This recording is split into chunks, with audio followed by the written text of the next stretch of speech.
عظمت اہل بیت اطہار علیہ السلام پر درود بھیجے محمد و آل محمد۔ اللہم صلی علی محمد و آل محمد وعجل فرجهم۔ فاتحہ۔ بسم اللہ الرحمن الرحیم، الحمد للہ رب العالمین، الرحمن الرحیم، مالک یوم الدین، ایاک نعبد و ایاک نستعین، اہدنا الصراط المستقیم، صراط الذین انعمت علیہم غیر المغضوب علیہم ولا الضالین۔ صلی اللہ علیہ وسلم۔ وقت امام کے حضور ادائے احترام کے لیے، ان کے ظہور کی تعجیل کی دعا کے لیے، اس دعا کے ساتھ کہ انشاءاللہ خدا تعالی ہماری کی اس عزاداری کو اپنی بارگاہ میں قبول فرمائے، اور اس عزاداری کے صدقے میں انشاءاللہ سید الشہداء کے وارث کی نصرت کی سعادت نصیب فرمائے انشاءاللہ۔ ایک بار پھر درود بھیجیں محمد و آل محمد پر۔ اللہم صلی علی محمد و آل محمد وعجل فرجهم۔ اعوذ باللہ من الشیطان الرجیم، بسم اللہ الرحمن الرحیم، الحمد للہ رب العالمین،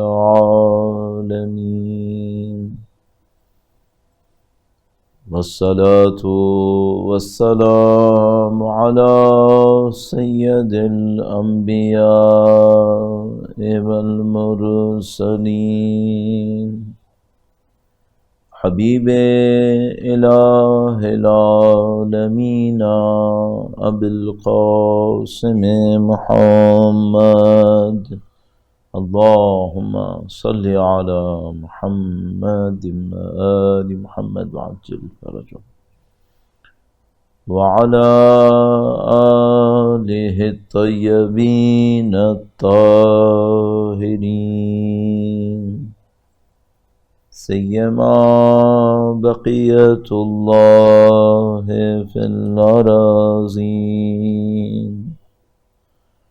قال اللہ تعالی فی کتابہ الکریم، بسم اللہ الرحمن الرحیم، ام حسبت ان اصحاب الکہف والرقیم كانوا من آياتنا عجبا۔ درود بھیجے گا محمد و آل محمد پر۔ اللہم صلی علی محمد و آل محمد وعجل فرجهم۔ خدا تعالی کا انتہائی احسان ہے، انتہائی لطف و کرم۔ یہ جملات تقریباً ہر مسلمان کی زبان پر ہیں، خدا کا شکر،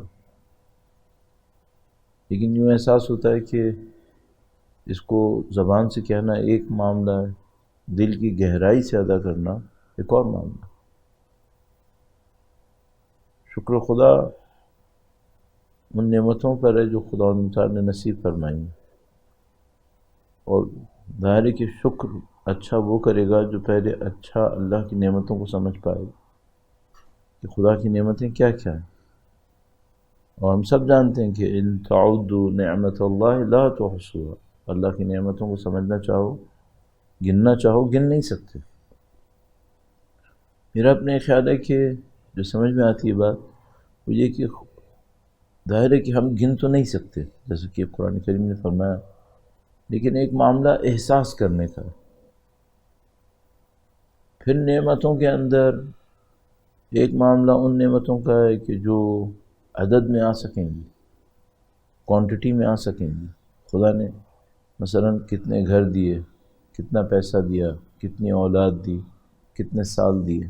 کچھ نعمتیں ایسی ہوں گی جو کوانٹٹی میں آئیں گی، کچھ نعمتیں ایسی ہوں گی جو کوانٹٹی میں نہیں آ سکتی، اس کو فیل کرنا ہوگا کہ یہ خدا نے دیا. مثلا احساسات انسان کی، جذبات انسان کی، اس دن خدا نے خوشی دی، خدا کا شکر الحمدللہ. اب فوراً ممکن ہے کوئی سوچے کہ اس دن غم بھی تو دیا تھا. جو نعمت کو احساس کرنا ہے وہ یہاں پر ہے. شاید اس دنیا کا غم اس دنیا کی خوشی سے بڑی نعمت ہے. شاید اس کا احساس کرنا بہت مشکل ہے کہ انسان اس بات کو سمجھ سکے کہ کون کون سی چیزیں اللہ کی نعمت ہیں. تو مثال کے طور پر جو ساری زندگی شہادت کی آرزو کرے اور وہ اللہ کی راہ میں شہید ہو رہا ہو اور اس کا جسم کٹ رہا ہو، وہ دیکھنے والا دیکھے اور کہے کہ خدا نے اس کو کیوں اس مشکل میں مبتلا کیا. صحیح. اور خود اس سے پوچھیں تو وہ کہے گا کہ مجھے آج اللہ کی وہ نعمت ملی جو میں ساری زندگی ڈھونڈ رہا تھا. احساس کرنا مشکل ہے. جیسے کہ مولا کی صحیفہ سجادیہ کے اندر ہے، مولا کے نام پہ درود بھیجیں، محمد و آل محمد، اللہم صلی علی محمد آل محمد وعجل فرجہم. فرمایا کہ کتنی نعمتیں خدا کی ایسی ہیں جو ہمیں ملتی ہیں تو ہمیں پتہ چلتا ہے نعمت ملی ہے، اور کتنی نعمتیں ایسی ہیں جو خدا مصیبتوں کو دور کر کے ہم پر بھیجتا ہے، ان کا تو ہمیں پتہ بھی نہیں چلتا. کتنی ایسی بلائیں ہوتی ہیں، مشکلات ہوتی ہیں، مشقتیں ہوتی ہیں، حتیٰ گمراہیاں ہوتی ہیں، شقاوتیں ہوتی ہیں جو ہمارے اعمال کا نتیجہ ہوتی ہیں، وہ ہمارے نصیب میں آنی ہوتی ہیں. خدا نے متعال وہ لطف فرما دیتا اور بندے کو ان شقاوتوں سے محفوظ کر دیتا، ان سختیوں سے محفوظ کر دیتا. تو یہ احساس بہت مشکل ہے. البتہ اس کو اگر ظاہری طور پہ دیکھیں بہت مشکل ہے، لیکن اگر تھوڑی سی محنت کریں اور اس عادت کو انسان اختیار کر لے کہ اچھائی کو ڈھونڈے زندگی کے واقعات کے اندر، تو جگہ جگہ اللہ کی نعمتیں نظر آئیں گی. اور پھر ایک اور مشکل ہے، اس کو بھی عرض کرتا چلوں تاکہ پھر انشاءاللہ موضوع کی طرف جائیں. وہ یہ کہ ہم بہت ساری نعمتوں کو چونکہ روٹین میں لے رہے ہیں، لہذا نعمت بھی نہیں سوچ رہے، کہہ بھی نہیں رہے کہ یہ نعمت ہے. اور جو محروم ہے اس سے پوچھیں تو مثال کے طور پر میں سانس لے رہا ہوں، ایک دن میں کتنی دفعہ دیتا ہوں؟ ہزاروں دفعہ، شاید سینکڑوں ہزاروں دفعہ. 2 منٹ کے لیے نہ آئے، کتنی بڑی نعمت ہے. تو بقول شیخ سعدی کے کہ خدایا تیرا نظام ایسا ہے کہ اگر میں ایک سانس لوں تو مجھے 2 شکر کرنے ہیں، ایک اس پہ کہ سانس آیا اور ایک اس پہ کہ نکلا، اور میں کیسے کر سکتا ہوں، یہ میری توانائی میں نہیں ہے. تو میں نے آپ کا وقت دیا اس پوائنٹ کی طرف لانے کے لیے کہ ہم اللہ کی نعمتوں میں غرق ہیں، اور جن کو ہم سختیاں سمجھ رہے ہیں وہ بھی اللہ کی نعمتیں ہیں. ہمارے پاس ایک روایت ہے، جہاں تک مجھے یاد آتا ہے، سفینۃ البحار میں شیخ عباس قمی بنیادی طور پر محدث ہیں. شیخ عباس قمی کا تعارف ہمارے ہاں مفاتیح الجنان سے ہے جو دعاؤں کی کتاب ہے. تو لیکن شیخ عباس قمی بنیادی طور پر محدث ہیں، علم حدیث کے ماہر ہیں، احادیث پہ ان کی محنت بہت زیادہ ہے. تو انہوں نے ایک کتاب تحریر فرمائی سفینۃ البحار کے نام سے. سفینۃ البحار کے اندر میرے خیال میں یہ روایت موجود ہے کہ انہوں نے ارشاد فرمایا، اللہ کے نبی نے ارشاد فرمایا کہ اگر انسانوں کو یہ پتہ ہوتا کہ دنیا کی سختیوں کے پیچھے انہیں آخرت میں کیا جزا ملنے والی ہے، اگر انسانوں کو یہ پتہ ہوتا کہ دنیا کی سختیوں کے پیچھے آخرت میں کیا جزا ملنے والی ہے، تو یہ آرزو کرتے کہ ان کے جسم دنیا میں قینچی سے کاٹے جائیں، ایک تیر سے نہ مرے، ایک نیزے سے نہ مرے، ایک شمشیر سے گردن نہ کٹے، جسم قینچی سے ٹکڑے ٹکڑے ہو. اللہ اکبر. نہیں معلوم یہ نظام کیا نظام. بڑی عجیب روایتیں ہیں. غم سے ہم لوگ بہت بھاگتے ہیں، سبھی بھاگتے ہیں. میں جو آپ سے عرض کر رہا ہوں کہ میں غم سے نہیں بھاگوں گا، میں بھی غم سے بھاگوں گا، لیکن ہمیں نہیں معلوم غم کتنی بڑی نعمت ہے.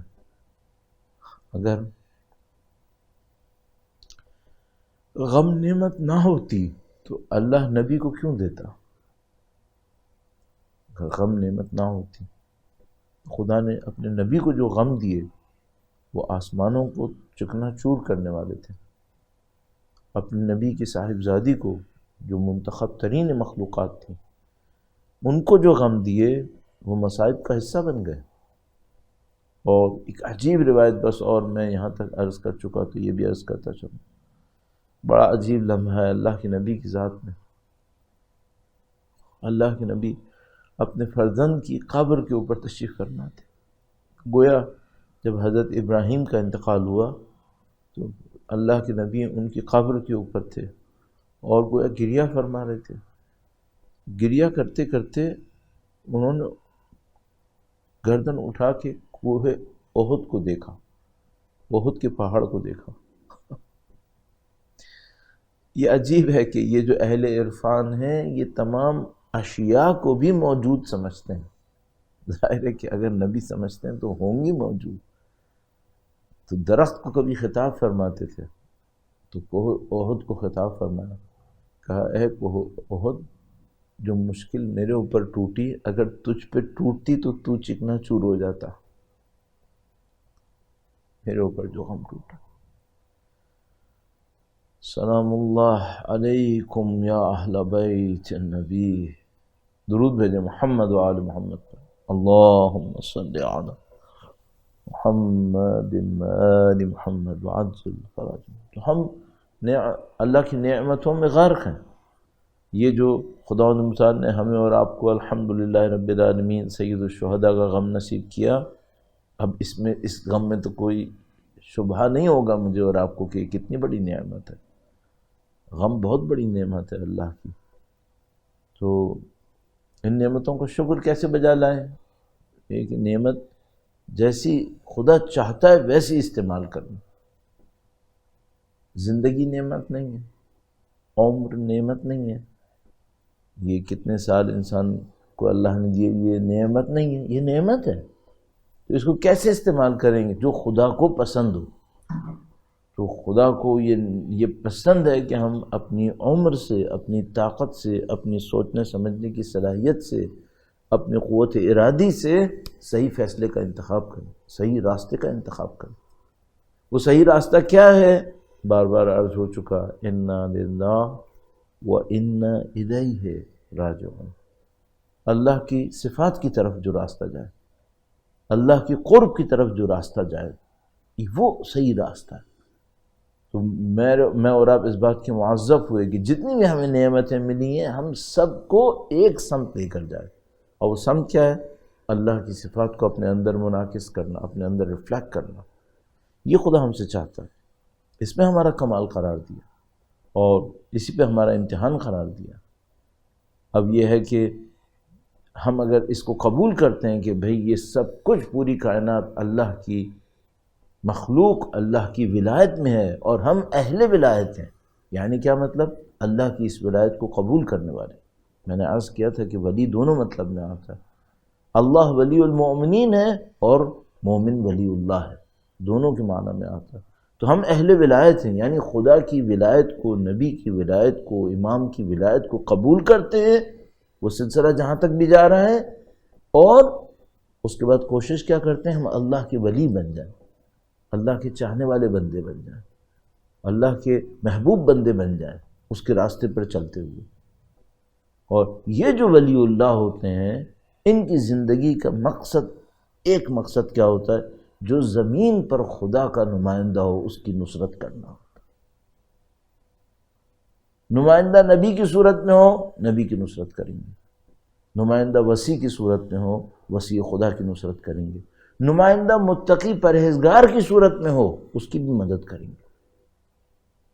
ان کی زندگی میں طے شدہ بات یہ ہوتی ہے کہ انہوں نے ولی اللہ کا ساتھ دینا. جو اللہ کا ولی ہوگا اس کے یہ ساتھ ہوں گے. اور اس کو ہم عرض کر رہے ہیں کہ اللہ کی ولایت وقت کے امام کے اندر ظاہر ہو رہی ہے. اور ہماری ذمہ داری کیا ہے؟ اگر ہم اہل ولایت ہیں تو ہماری ذمہ داری ہے کہ ہم نصرت امام کریں. ہم امام کی نصرت کے لیے جو کچھ کر سکتے ہیں اس کو انجام دیں، اور اس کے اوپر یہ سارے عرائض پیش ہوئے، اکثر ایام عرض ہو چکے ہیں، اب چند دن باقی ہیں، اور اس میں آج اس مفہوم کو تھوڑا سا اور آگے بڑھاتے ہوئے ایک پریکٹیکل بات کرنی ہے، اور وہ یہ ہے کہ یہ تو ساری تھیوریٹیکل باتیں ہو گئیں، رکاوٹ کیا ہوتی ہے ہماری، کیوں نہیں کرتے؟ بھئی باتیں کلیئر ہیں، نبی کا ساتھ دینا ہے بالکل ساتھ دینا ہے، امام کا ساتھ دینا ہے بالکل ساتھ دینا ہے، جہاں کہیں بھی ہوں آپ نے ساتھ دینا ہے، نیوزی لینڈ ایکسیپشن تو نہیں ہے، پاکستان ایکسیپشن تو نہیں ہے، نہیں کوئی ایکسیپشن نہیں ہے، تو ساتھ کیوں نہیں دیتے؟ کمی کیوں ہے؟ اس کے اوپر اب عرض کرنا ہے انشاءاللہ تعالی۔ درود بھیجے گا محمد و آل محمد پر، اللہم صلی علی محمد آل محمد وعجل فرجہ۔ بہت بنیادی بات سے ایک شروع کرتے ہیں۔ آج کل کا زمانہ ایسا زمانہ ہے، جتنے بھی انسان اسلام کے بنیادی احکام دیکھتا ہے ان کو بھی کوئی شک میں ڈالنے والا نظر آ جائے گا۔ تو مثال کے طور پر کوئی نظر آئے گا، وہ کہے گا کہ خدا ہے یا نہیں ہے، کوئی یہ کہے گا کہ نعوذ باللہ تعالی اللہ کی کتاب، یہ کتاب صحیح تھی یا نہیں تھی۔ کچھ عرصے پہلے میں ایک ڈاکومنٹری دیکھ رہا تھا، اس میں ایک صاحب بہت اپنے آپ کو انٹیلیجنٹ انٹلیکچوئل دکھا کر یہ ثابت کرنے کی کوشش کر رہے تھے کہ جو کعبہ خدا نے مسلمانوں کے لیے طے کیا تھا وہ اردن میں ہے، وہ مکہ میں نہیں ہے۔ تو ایسے ایسے بیٹھے ہیں، اور بہت جناب علی انہوں نے اس کو ایکیڈیمک کرنے کی کوشش کی۔ تعجب ہوتا ہے واقعا انسانوں کے اوپر کہ کیا ہو گیا۔ ہر چیز میں شبہہ ڈالنا ہے۔ جو مجھے سمجھ میں آیا ہے وہ یہ کہ ان کا کام یہ ہے کہ بھائی اس طریقے سے یا اس طریقے سے کہیں نہ کہیں سے کوئی شبہہ ڈال دیا جائے، تو چار آدمی اس کے پیچھے لگ جائیں کہ ہاں کہ بھائی وہ پیٹرا میں تھا، شاید مکہ یہ غلطی سے ادھر مکہ میں لیا ہے، کعبہ پیٹرا میں تھا، مکہ میں غلطی سے، نعوذ باللہ تعالی۔ تو یہ سب کوششیں جاری ہیں۔ شراب حرام ہے یا نہیں؟ اب ممکن ہے کوئی ہم سے کہے کہ مولانا آپ نے مجلس میں اصلا یہ ذکر ہی کیوں کیا؟ میں ایک دفعہ جمعے کے خطبے کے بعد کھڑا ہوا تھا کہیں، جمعے کی نماز کے بعد، پتہ نہیں خطبہ میں نے دیا تھا کس نے دیا تھا، تو کھڑا ہوا تھا، ایک صاحب میرے پاس آئے، انہوں نے کہا مولانا کیا قرآن میں کہیں ہے کہ شراب حرام ہے؟ ایک تو جیسے ہی مجھ سے کوئی یہ سوال کرتا میں سمجھ جاتا ہوں اب یہ کوئی کہانی شروع کریں گے۔ تو میں نے کہا ہاں ہے۔ کہنے گے کیا ہے؟ میں نے سنا دیا ہے کریمہ انما الخمر والمیسر والانصاب والازلام رجس من عمل الشیطان فاجتنبوہ۔ خدا نے فرمایا کہ یہ سب جس میں شراب ہے اور جوا ہے اور فنا فنا رجسن نجس ہے، من عمل الشیطان شیطان کے کام میں سے ہے، فاجتنبوہ تم اس سے بچو۔ تو مجھ سے کہتے ہیں مولانا حرام تو نہیں کہا؟ اب انسان وہ جس کو ہم کہتے ہیں نا عقل پہ ماتم کریں، واقعا بعض اوقات یہ کرنا پڑتا ہے۔ حرام کا مطلب کیا ہے؟ حرام کا ورڈ ہا را میم یہ ٹاپک ہے اصل نہیں، اللہ کا منع کرنا اصل ہے۔ چاہے وہ اس لفظ سے کہے حرام علیکم، یا وہ یہ کہے ممنوع لکم، یا وہ یہ کہے مثال کے طور پہ امتنعو میں تمہیں منع کرتا ہوں۔ بھائی یہ خدا کی مرضی ہے کہ وہ کون سی وکیبلری کو استعمال کرے، کون سے لہجے کو استعمال کرے، اللہ ہے صاحب شریعت ہے وہ کرے گا۔ اب میں نعوذ باللہ تعالی میں چاہ رہا ہوں خداوند متعال پہلے مجھ سے پوچھے کہ عربی کا کون سا صیغہ میں قبول کروں گا حرام کے لیے اور کون سا صیغہ قبول کروں گا حلال کے لیے۔ اور جب ڈسکرپشن ہوتا ہے وہ تو وکیبلری سے زیادہ سخت ہوتا ہے۔ ایک دفعہ ہم کہتے ہیں بھائی رائٹ ٹرن دینا صحیح نہیں ہے، ایک دفعہ اس کو ایکسپلین کرتے ہیں کیوں صحیح نہیں ہے، اس میں کیا خرابی ہے، تم یہ کرو، اس سے بڑھ کر ہو گیا، اب اور کیا چاہیے تھا۔ تو بہرحال یہ میں نے برصغیر تذکرہ عرض کر دیا۔ یہ شراب حرام ہے، کیوں حرام ہے؟ روایت میں آیا اس سے عقل زائل ہوتی ہے۔ عقل زائل ہونا خدا کے نزدیک اتنا برا ہے، اتنا برا ہے کہ مثال کے طور پر اس نے کہا مسکرات سارے حرام ہیں، جو بھی چیزیں عقل کو زائل کرنے کی طرف لے کر جائیں۔ اچھا ممکن ہے کوئی کہے وہ مشہور و معروف اعتراض جو ایک اور کسی نے اٹھایا، بھائی ایک قطرے میں تو عقل زائل نہیں ہوتی۔ یہ موضوع ایک قطرے اور دو قطرے کا نہیں ہے، اس کی طاقت، اس کی صلاحیت کا ہے، اس کے اندر اس پوٹینشل کا ہے، اور اس کو معاشرے سے باہر نکالنے کا ہے۔ ہر پاگل پتھر نہیں مارتا ہے، ہر پاگل چھرا نہیں گھوپتا ہے، لیکن اگر یہ چانس ہو کہ چھرا گھوپے گا، اب جائیں گے اس کے نزدیک پھر وہ اب جیسے مثال کے طور پر جو لوگ 10 منزلہ سے کودے تھے ان میں سے کچھ لوگ بچے بھی تھے، ٹھیک ہے، تو ہر آدمی 10 منزل سے کودے گا پھر کیا؟ کیونکہ 1% بچے بھی تھے۔ نہیں ہوتا ایسا، ہم روٹین کے اوپر بنا رہے ہوتے ہیں قوانین، ہمیں پتہ ہوتا ہے کہ بھئی یہ قوانین بنانے انسانوں کو دیکھ کے بنانے، تو خدا متعال نے پسند نہیں کیا انسان کی عقل زائل ہو کسی کام کے اندر، حتیٰ اگر کوئی شخص بہت زیادہ کسی شہوات کے اندر مبتلا ہو جائے، خدا پسند نہیں کرتا، چاہتا ہے انسان اپنی عقل کو اسپیئر کرے اہم کاموں کے لیے، ٹھیک ہے۔ عقل کے استعمال کو خدا بہت پسند کرتا ہے، ایک لحظہ سوچنا، تفکر ساعۃ افضل من عبادت 70 سنہ، 70 سال کی عبادتوں سے بہتر ہے، ٹھیک ہے۔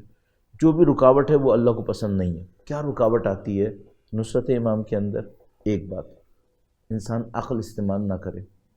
کیسے؟ پاگل ہے؟ نہیں، پاگل نہیں ہے، ایک اور ٹاپک ہے، بعض اوقات عقل ہوتی ہے، بھیڑ چال میں مشغول ہو جاتا ہے، جو سب کر رہے ہیں وہ میں بھی کروں گا، جو دنیا میں رائج ہے وہی کر لو۔ وہ جو مشہور قول ہمارے یہاں، ہر سائنس ہر ٹیکنالوجی کی ابتدا روم سے ہوتی ہے، ویسٹ نے ہمیں یہ سکھایا ہے کہ ساری سائنسز روم سے شروع ہوتی ہے۔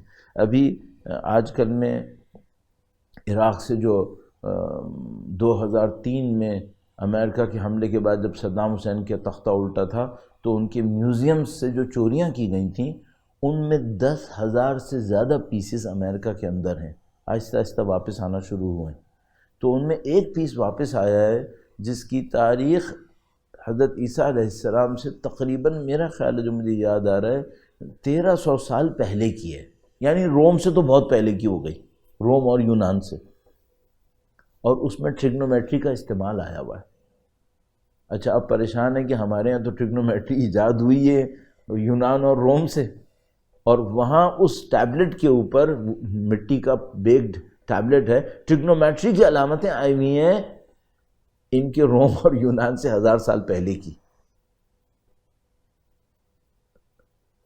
معذرت کے ساتھ میں عرض کر رہا ہوں، جھوٹ بول بول کر ہم لوگوں کو اپنا فکری غلام بنایا ہے کہ جیسے روم اور یونان سے پہلے دنیا میں کچھ تھا ہی نہیں۔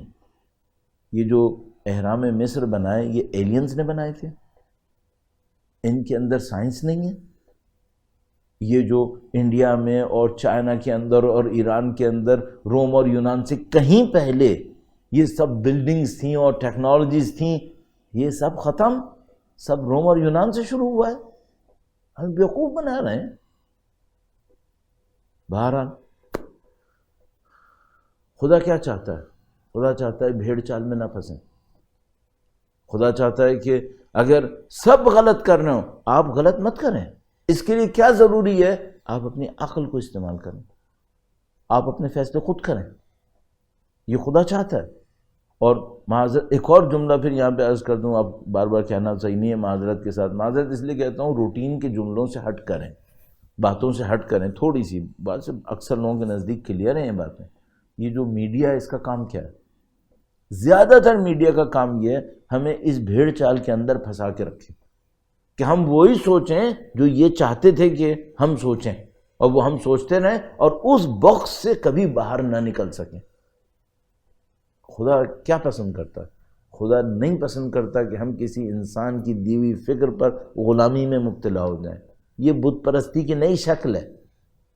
جس طرح وہ قدیم زمانے کے بت تھے کہ مثلا ایک آدمی سر جھکاتا تھا بت کے سامنے، بت کے پیچھے بیٹھا ہوا ایک بندہ ہوتا تھا، وہ ابو جہل ہوتا تھا یا ابو لہب ہوتا تھا، وہ بولتا تھا کہ بت یہ چاہتا ہے تم یہ کرو، وہ کر دیتا تھا۔ یہ قدیم زمانے کی بت پرستی تھی۔ اب وہ بت پرستی آ گئی ہے ہمارے اندر معاشرے کی پرستش کے ذریعے سے، جو کہہ رہے ہیں وہ کیے جاؤ، عقل سمجھے نہ سمجھے، بلکہ عقل کی ضرورت ہی نہیں، جو ہو رہا ہے بس ہونے دو۔ یہ خدا اس بھیڑ چال کو پسند نہیں کرتا۔ آپ جا کے انبیاء کا کریکٹر دیکھیں، سید الشہداء کے معاملے سے بڑھ کر کیا ہوگا؟ ایک بھیڑ چال تھی، بنی امیہ کی حکومت آ گئی ہے، جو چاہ رہے ہیں کیے چلے جا رہے ہیں۔ وہ آیا امیر شام اور اس نے مدینے کے لوگوں سے یزید کے نام پہ بیعت لینا شروع کر دی، اور آہستہ آہستہ جناب لگ رہا ہے کہ پورا عالم اسلام یزید کی بیعت کے اوپر جا رہا ہے۔ اچانک سید الشہداء نے کہا، جب یہ موقع آیا، کہا کہ نہیں، یہ ممکن نہیں ہے۔ وعلی الاسلام السلام اذ بلیت الامت براع مثل یزیدی، اگر یزید جیسے کو حاکم بننا ہے تو اسلام کو خدا حافظ کہنا پڑے گا، اور میں جن گودیوں میں پلا ہوں میں یہ کام نہیں کروں گا۔ تو بہت بڑی رکاوٹ کیا ہے نصرت امام میں؟ بھیڑ چال، معاشرے کی بے منطق بے عقل پیروی۔ سب لوگ اس کام میں لگے میں بھی اس کام میں لگ جاؤں، خدا اسے پسند نہیں کرتا۔ اس کو اسلام کی اگر لغات اسلام کی ویکیبلری میں اس کو دیکھیں تو اس کو کیا کہیں گے؟ اس کو ہم کہیں گے غفلت، کہ انسان روٹین کی زندگی میں اتنا مشغول ہو جائے۔ انسان کی عادت ہونا بہت پازیٹیو ہے اگر اس کو صحیح استعمال کریں، لیکن بہت نیگیٹو ہے اگر عادتوں کے ڈھیر میں انسان پھنس جائے۔ تو اب اس وقت جو صورتحال ہے وہ کیا بن گئی ہے؟ وہ یہ کہ ایک عادت بن گئی ہے، صبح کو اٹھوں گا یہ کام کروں گا، اتنے بجے واپس آؤں گا۔ اور کراچی میں تو اگر یہ عادت مثال کے طور پر ایک دن کی بنی ہو کہ ایک دن میں یہ کرنا ہے، تو ویسٹ میں تو مجھے لگتا ہے پوری زندگی ایک عادت بن گئی ہے۔ پیدا ہونے کے بعد یہ کرنا ہے، مرتے دم تک یہ کرتے رہنا ہے، اور اسی کے اندر مارٹگیج ہے، اسی کے اندر فلاں چیزیں، اور اب تو بیچارے جو کالج جائیں گے وہ لون لیں گے، اور پوری زندگی لون، زندگی میں سب بنا ہوا ہے۔ چلتے رہیے۔ نصرت امام میں رکاوٹ کیا ہے؟ روٹینز، بے منطق روٹین۔ آپ مجھ سے کہیں گے مولانا اگر یہ روٹین توڑیں گے تو ہماری زندگی سخت بن جائے گی، ہمیں بہت سختیوں میں جانا پڑے گا۔ آپ یہ طے کر لو آپ کو کسی کے بنائے ہوئے روٹین کے اندر اپنی زندگی گزارنی ہے، اس کے بنائے ہوئے اہداف پر، یا آپ نے اپنے عقل سے، اپنے شعور سے، اپنے دین سے پوچھنا ہے میری زندگی کا ہدف کیا ہونا چاہیے، پھر اس کے اوپر قربانیاں دینی پڑتی ہیں۔ یہی تو میں شروع سے عرض کر رہا ہوں، اور آپ اور میں جانتے ہیں، سید الشہداء کا واقعہ شاہد ہے۔ یہ پہلی رکاوٹ ہے، اس کو توڑنے کا طریقہ کار کیا ہوگا؟ ایک دو پوائنٹ عرض کروں گا، درود بھیجے گا محمد و آل محمد پر، اللہم صلی علی محمد آل محمد وعجل فرجہم۔ بہت آسان کام ہے، بہت آسان کام ہے۔ اور وہ کام کیا ہے؟ وہی جو روایت میں نے عرض کی، تفکر ساعۃ افضل من عبادت 70 سنہ، ایک لحظے سوچنا 70 سال کی عبادت سے بہتر ہے۔ وہ کیسے؟ ایک لحظے یہ سوچ لے کہ یہ جو میں کرنے والا ہوں یہ خدا کے نزدیک لے کے جائے گا یا خدا سے دور لے کے جائے گا۔ بعض اوقات بڑے کمال ہوئے ہیں تاریخ کے اندر، اور تھوڑا سا میں نے مطالعہ کیا کہ جو بڑے بڑے عرفاء کم از کم آج کے زمانے کے رہے ہیں، جس کو ہم لوگ، جن کو ہم عصر کہہ سکتے ہیں، مثلا آیت اللہ عبدالعظمہ مرحوم بہجت، یا ان کے جیسے افراد جو بڑے بڑے عرفاء ہیں، تو تھوڑا بہت ان کے اوپر غور کریں تو آپ ان میں سے بہت ساروں کی زندگی میں ایک ٹرننگ پوائنٹ دیکھیں گے۔ کچھ ہیں جنہوں نے گویا پیدا ہوتے ہی پاکیزگی میں زندگی گزاری ہے۔ آیت اللہ عظمہ بہجت شاید ان میں سے تھے، پاکیزہ ماحول میں پیدا ہوئے، پاکیزہ زندگی گزارتے رہے، اور ساری زندگی گویا ان کی ایک ہی راستے میں چلی ہے، پاکیزگی کے راستے میں، اور پتہ نہیں کہاں پہنچ گئے۔ اچھا، کچھ کا اسٹارٹنگ پوائنٹ اتنا اچھا نہیں ہے ظاہری طور پہ۔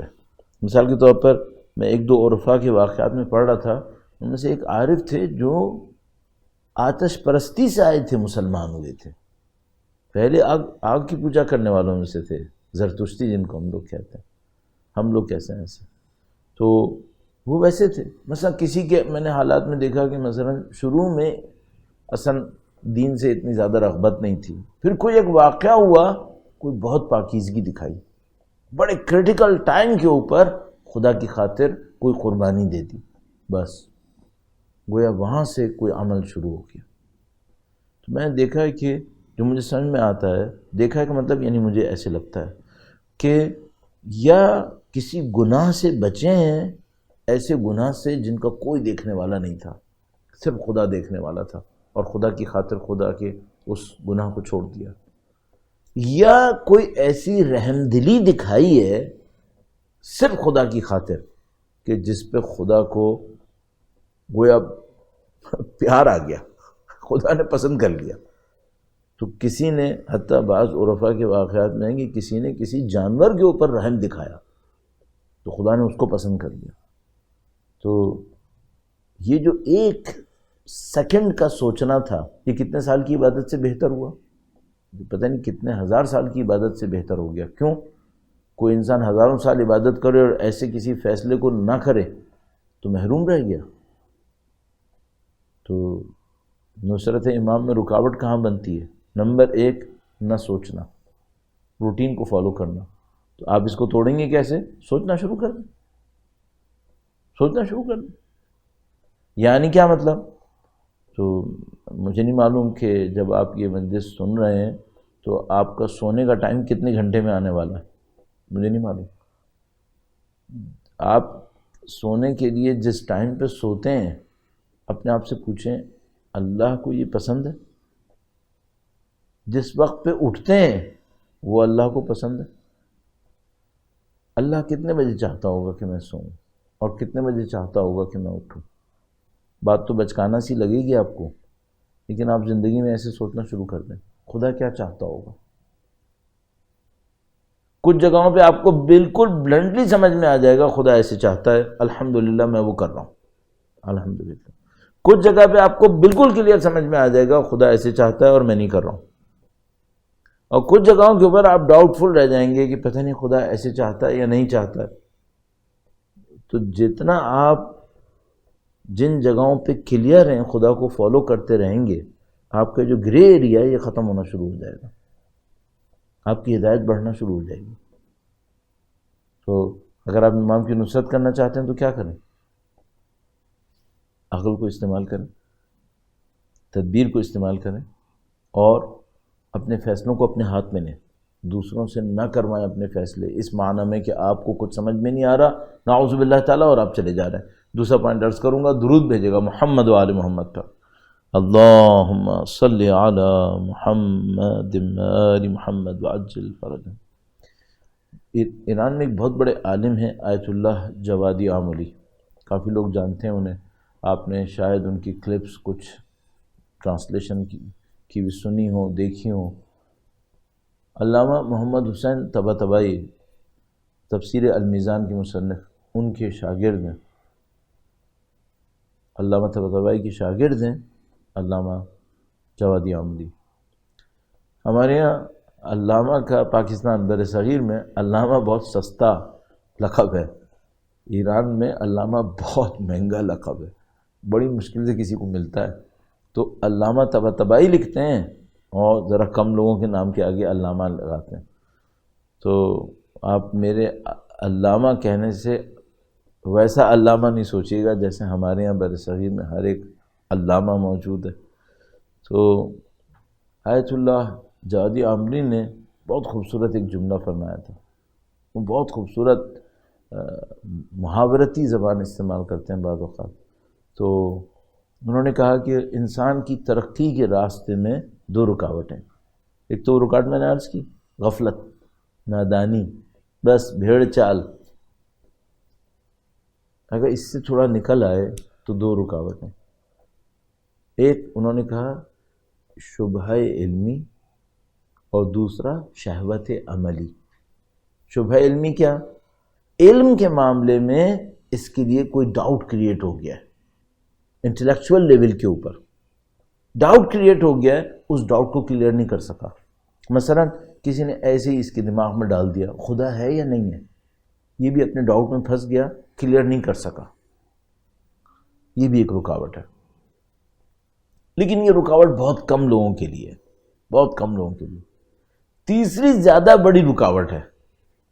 پہلی رکاوٹ تو غفلت و بھیڑ چال ہو گئی، دوسری رکاوٹ انٹلیکچول لیول کے اوپر ڈاؤٹ. یہ کم لوگوں کے لیے، یہ کلیئر ہو جاتا ہے، کہیں نہ کہیں کلیئر ہو جاتا ہے. خدا سے خاص کر پرخلوص مدد مانگے تو خدا ہادی ہے، در و دیوار سے سکھا دیتا ہے انسان کو.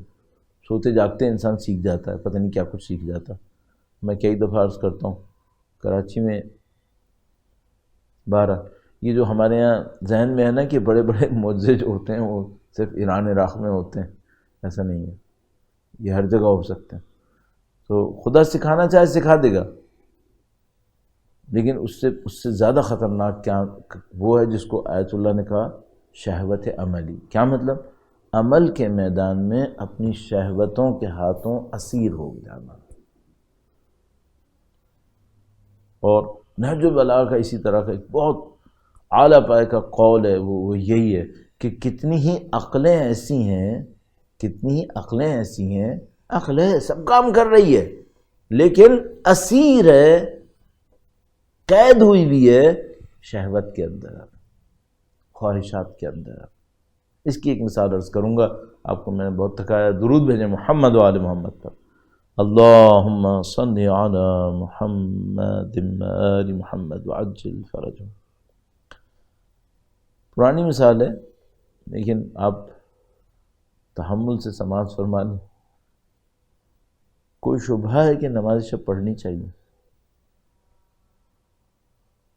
یہی علامہ طباطبائی اپنے استاد سید علی قاضی طباطبائی اعلی اللہ مقامہ شریف سے بیان کرتے ہیں کہ ایک دفعہ بہت جلدی صبح کو مولا کے حرم کی طرف بڑھ رہے تھے نجف میں، تو دیکھا کہ علامہ طباطبائی نے دیکھا، محمد حسین طباطبائی المیزان کے مصنف میں، کہ ان کے استاد تشریف لا رہے ہیں علی قاضی طباطبائی. انہوں نے دیکھا کہ یہ بچہ جوان صبح ہی صبح اٹھ رہا ہے اور مولا کے حرم کی طرف جا رہا ہے، تو کہا کہ بیٹا کیا چاہتے ہو؟ گویا علامہ طباطبائی شاید کچھ جواب نہیں دے سکے یا کیا جواب دے سکے. لب لباب یہ ان سے کہا کہ بیٹا دنیا چاہتے ہو؟ نماز شب پڑھو. آخرت چاہتے ہو؟ نماز شب پڑھو. جو چاہتے ہو نماز شب پڑھو.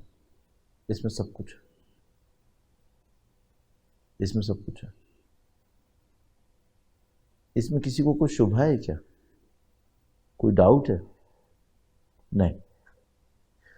کوئی انٹلیکچوئل ڈاؤٹ ہے؟ نہیں. کیوں نہیں پڑھتے؟ نیند پہ کنٹرول نہیں ہے، نیند قربان نہیں کر پاتے.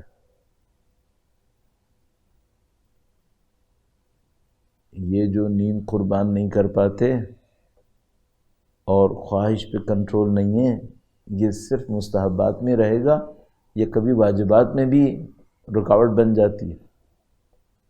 بعض لوگوں کی واجبات میں بھی رکاوٹ بن جاتی ہے. میں نے تو نماز شب کا، نماز فجر کے بارے میں کیا خیال ہے؟ کوئی ڈاؤٹ ہے؟ نہیں. قرآن کریم پڑھنے کے بارے میں کیا خیال ہے؟ روزانہ قرآن کریم کچھ نہ کچھ پڑھنا چاہیے، اس میں کوئی ڈاؤٹ ہے؟ نہیں. انٹلیکچوئل ڈاؤٹ ہے؟ نہیں. تو پھر کیوں نہیں پڑھتے؟ یہ مشکل ہے نصرت امام کی. لوگ یہاں پھنسے ہیں. وہ جو ہم لوگ بہت زیادہ بے وفائی کے معاملے میں کوفیوں کی مثال دیتے ہیں، اب آہستہ آہستہ سمجھ میں آ رہا ہے کہ یہ جو اس طرح سے ہم نے ذکر کیا شاید تھوڑی سی ناانصافی بھی ہوئی ہے. آخر جو سید الشہداء کا ساتھ دے رہے تھے ان میں آدھے سے زیادہ تو کوفی تھے. تو اب یہ تو نہیں کہ کوفے نے بالکل ساتھ نہیں دیا تھا. ہاں جو ہوا وہ اچھا نہیں ہوا، انہوں نے خط لکھے ساتھ نہیں دیا، یہ بات تو صحیح ہے، لیکن بالآخر کوفیوں نے کچھ نے ساتھ دیا بھی تھا. ایسا نہیں ہے کہ بالکل ہی کوفیوں میں سے کسی نے ساتھ نہیں دیا تھا. تو جو کوفیوں کے بارے میں مشہور ہوا، اور ظاہر ہے کہ جو غلط ہوا انہوں نے ساتھ نہیں دیا وہ تو غلط تھا. ان کو کوئی انٹلیکچوئل ڈاؤٹ تھا امام حسین کی شخصیت کے بارے میں؟ نہیں. تو کیوں نہیں کیا؟ وہی جو حضرت مسلم بن عقیل کے موقع کے اوپر ہوا. کوئی آیا اور اس نے کہا کہ تم مر گئے تو گھر کا کیا ہوگا؟ تم چلے گئے تو عبید اللہ ابن زیاد ہمارے گھر کو آگ لگا دے گا. عمر سعد جیسا بدبخت شب عاشور سید الشہداء سے کہتا ہے اگر میں نے آپ کا ساتھ دیا تو عبید اللہ میرے باغ مجھ سے لے لے گا، میرا گھر مجھ سے لے لے گا. سید الشہداء اس کو جہنم سے بچانا چاہتے تھے، جبکہ عمر سعد کے سید الشہداء کی طرف آنے سے کچھ نہیں ہونا تھا. شمر بعد میں لشکر کا سردار بن جاتا. عمر سعد کو مسلسل یہ ڈر تھا کہ شمر میری مخبری کر رہا ہے. تو وہ جو بعض اوقات اس نے ایسی حرکتیں کی ہیں جو عام حالات میں نہیں کرتا، وہ شمر کی وجہ سے کی ہیں. شمر کی مخبری سے ڈرتا تھا. یہ جو پہلا تیر اس نے مارا ہے عاشور کے دن، یہ اس کو دکھانے کے لیے. اور اس سے کہا کہ رپورٹ کرنا کہ میں نے پہلا تیر مارا تھا. تو کہتا ہے کہ مثلاً عبید اللہ ابن زیاد میرے گھر لے لے گا مجھ سے، میرے باغ لے لے گا. سید الشہداء بچانا چاہ رہے تھے اس کو جہنم سے، جبکہ اس کے آنے سے کوئی فرق نہیں پڑنا تھا.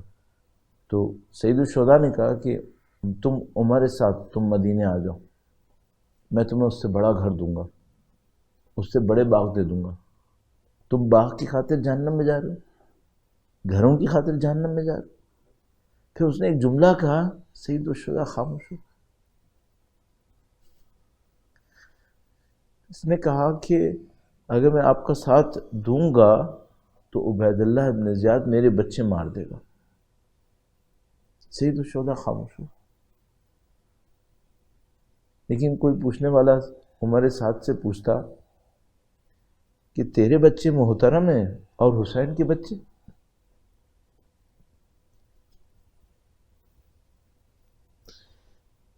تجھے تو اپنے بچے اچھے لگے، ان کو بچانے کا اتنا سوچ رہا تھا، اور اولاد فاطمہ؟ اللہ اکبر.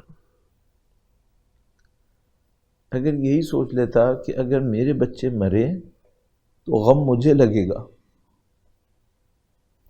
جبکہ اہل بیت نہیں ہونے دیتے ایسا. وہ کریم اپنے لیے قربانی دینے والے کو اس غم سے بچا لیتے ہیں. لیکن اس نے یہ نہیں سوچا کہ اگر میرے بچے بچ گئے اور حسین شہید ہوئے سلام اللہ علیہ تو کس کے دل کو غم ہوگا. آج بڑی عجیب روایت ہے ہمارے پاس، آپ نے سنی ہے، میں ثواب کی خاطر عرض کروں گا.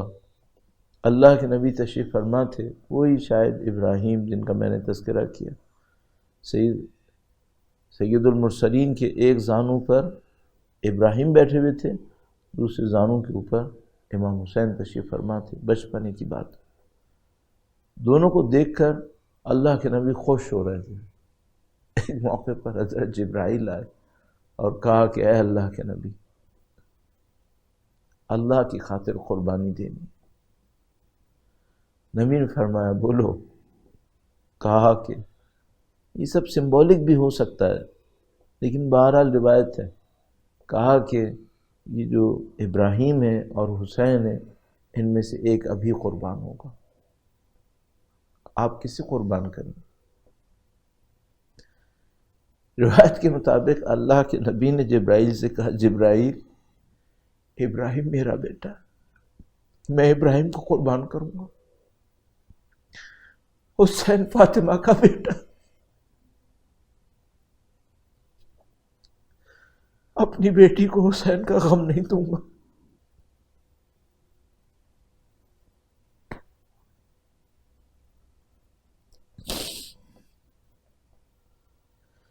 حسین کو بچانے کے لیے تو اللہ کے نبی اپنے بیٹے کو قربان کر رہے تھے. سید الشہداء قربانیوں کے دوران پلے بڑھے تھے اور قربانیوں کے لیے تیار کیے گئے تھے. اور آج کربلا کے اندر سید الشہداء نے بہت بڑی قربانی دینی ہے.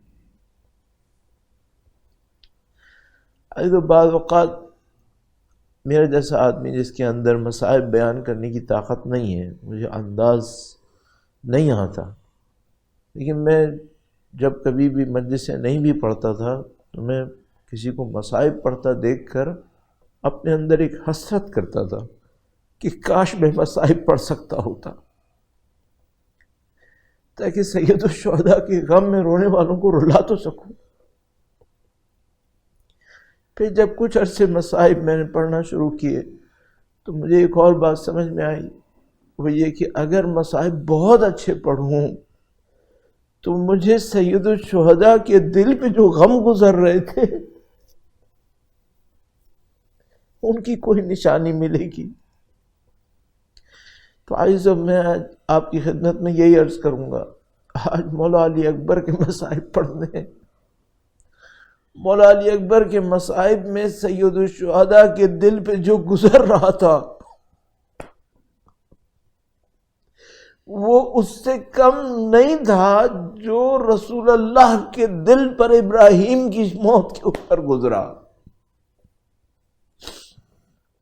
اللہ کے رسول نے کیا فرمایا تھا کہ احد تجھے نہیں پتا میرے دل پہ کیا گزر رہی ہے، اگر تجھ پہ گزرتی تو تو چکنا چور ہو جاتا۔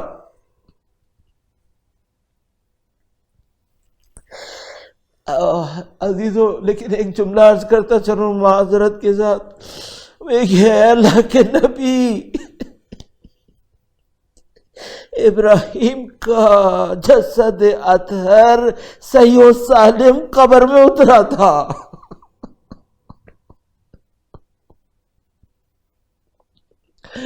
علی اکبر کا جسد اطہر بڑی عجیب قربانی دی سید الشہداء نے۔ جب حضرت علی اکبر آئے سید الشہداء کے سامنے الوداع کرنے کے لیے، میں چند روایتیں عرض کروں گا آپ کی خدمت میں انشاءاللہ۔ سید الشہداء کے فرزند کے غم میں رونے کی سعادت، اس کا ثواب، اس کا قرب نصیب ہو ہمیں انشاءاللہ۔ سید الشہداء نے علی اکبر سے کہا کہ بیٹا علی اکبر، جا کے اپنی پھوپھی سے اجازت لے کر آؤ۔ گویا الوداع کرنے کو کہا کہ جاؤ الوداع کر کے آؤ۔ حضرت علی اکبر الوداع کرنے کے لیے آئے۔ عزیزو، بڑا عجیب معرکہ ہوا۔ دشمن اہل بیت اطہار علیہ السلام کی ایک ایک بات کو نوٹ کرتے تھے کہ کس مجاہد کو کیسے الوداع کیا تھا، کس مجاہد کے آنے سے کیا ہوا تھا۔ تو روایت ہمارے پاس بیان کرتے ہیں، اور بعض علماء، اکثر علماء اس کو بیان کرتے ہیں کہ جتنا ماتم علی اکبر کے الوداع پر خیموں میں ہوا، اتنا ماتم اور نہیں ہوا۔ علی اکبر شبیہ رسول تھے، جس کسی کو رسول اللہ کو دیکھنا ہوتا تھا وہ علی اکبر کو دیکھتے تھے۔ خلقاً و خلقاً رسول خدا کے شبیہ ہونے کی گواہی تو سید الشہداء نے دی تھی۔ اور جب بیویوں کے پاس الوداع کرنے کے لیے آئے تو بہت ماتم ہوا۔ جو مشہور روایت ہمارے پاس پڑھتے ہیں علماء، وہ یہ کہ بار بار علی اکبر خدا حافظ کہنے کے ارادے سے بڑھتے تھے، اور پھر کسی بیوی کا دامن ضبط کا بندھن ٹوٹتا تھا اور علی اکبر کو تھام لیتی تھی۔ علامہ ذیشان درجوادی صاحب کہ میں مصاحب کو سنتا ہوں اور میں اس سے بہت سیکھتا ہوں، کہ انہوں نے اس موقع کے اوپر دو روایتیں ایسی پڑھیں، بڑی عجیب روایتیں۔ علامہ ذیشان درجوادی صاحب کہتے ہیں کہ جب علی اکبر آخری مرتبہ نکلنے کا ارادہ کر رہے تھے خیمے سے، تو کسی نے ان کی عبا کا دامن پکڑ کر گھسیٹا۔ انہوں نے کہا کہ شاید کوئی بچی ہوگی جس نے علی اکبر کو روکنے کی کوشش کی ہوگی۔ علی اکبر کس طریقے سے الوداع کر کے آئے اللہ جانتا ہے۔ بیویوں کے دلوں میں نہیں معلوم کیا ہوگا اس موقع کے اوپر، اور بیویاں ظاہر ہے کہ منتظر رہی ہوں گی کہ اب علی اکبر کی شہادت کی خبر آئے گی، چونکہ جو الوداع کر کے گیا ہے وہ واپس نہیں آیا ہے۔ پھر سید الشہداء کے سامنے علی اکبر آئے۔ بس چند جملوں کے اندر اگر اس کو درک کرنے کی کوشش کریں، ہمارے پاس وہ طاقت نہیں ہے یقیناً جو ہم سید الشہداء کے قلب مقدس کو دیکھ سکیں، اور اس میں وہاں پر کیا غم کا طوفان تھا جو ہم احساس کریں۔ لیکن اگر صرف چند روایتوں کو دیکھیں عزیزان محترم، کاش ہم یہ درک کر سکتے ہیں، یا شاید کاش نہ کر سکتے ہوتے، کہ اگر وہ درک کر لیتے تو ہمارے سینے پھٹ جاتے۔ ہم نہیں برداشت کر سکتے۔ سید الشہداء کے صبور قلب نے برداشت کیا تھا۔ جب ایک موقع پر علی اکبر الوداع کرنے کے لیے آئے تو سید الشہداء نے علی اکبر کو دیکھا، اور علی اکبر کو دیکھ کر راوی روایتوں میں بیان کرتے ہیں، کہا بیٹا علی اکبر تم جاؤ اور دشمن کی طرف پہنچنے سے پہلے مڑ مڑ کے مجھے دیکھتے رہنا۔ کوئی ازہری ہے سید الشہداء چاہتے تھے کہ علی اکبر میری طرف ایک دو دفعہ اور دیکھے، میں اپنے بیٹے کو اور دیکھوں۔ نہیں معلوم اس دیکھنے میں کیا تھا، اس انداز میں کیا تھا، شاید عشق، شاید محبت، شاید ایک آرزو، نہیں معلوم کیا ہوا۔ پھر سید الشہداء نے علی اکبر کو الوداع کیا۔ علی اکبر نے جنگ کی، حیدر کرار کا بیٹا کیسی جنگ کرتا، بڑے دشمن مارے۔ جب مولا علی اکبر حملہ کر رہے تھے، لوگوں کی آوازیں نکلنا شروع ہو گئیں، کوفی پیچھے چلے گئے۔ کوفیوں کو پتا تھا علی اکبر حیدر کرار کا بیٹا ہے، یہ کسی کو نہیں چھوڑے گا اگر اس نے شمشیر اٹھائی ہے، تو کوفی پیچھے چلے گئے اور شامی سامنے آ گئے۔ اور ایک وجہ یہ بھی بیان کرتے ہیں کہ کوفی ڈرتے تھے کہ وہ شبیہ رسول کے اوپر شمشیر چلائیں، تو وہ نہیں چاہتے تھے اور پیچھے چلے گئے۔ اور شامی سارے سامنے آ گئے۔ یہ شامی بغض علی میں نہائے ہوئے تھے، یہ بغض علی کے اندر تھے۔ علی اکبر کو دیکھا، بڑا سخت مارکہ کیا مولا علی اکبر نے۔ پھر ایک موقع کے اوپر عزیز و امتحان امامت آسمان کے اوپر آ گیا، امتحان امامت آسمان کے اوپر آ گیا۔ وہ امام کا امتحان کیا ہوا؟ علی اکبر آئے اور امام حسین سے، حوض کوثر کے مالک سے کہا کہ بابا اگر ایک گھونٹ پانی کا مل جاتا۔ نہیں معلوم یہ کیا ہوا،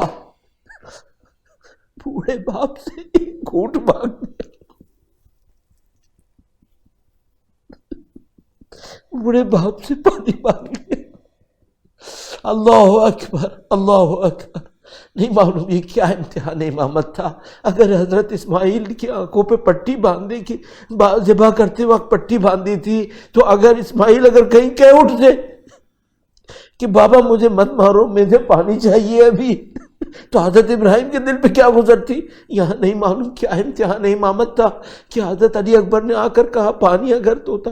سید الشہداء صابر، سید الشہداء صبر کی معراج کے اوپر، اور کہا بیٹا تم جنگ کرنے جاؤ، مولا علی مرتضیٰ تمہیں پانی پلائیں گے، فاطمہ زہرا تمہیں پانی پلائے گی، رسول خدا تمہیں پانی پلائیں گے۔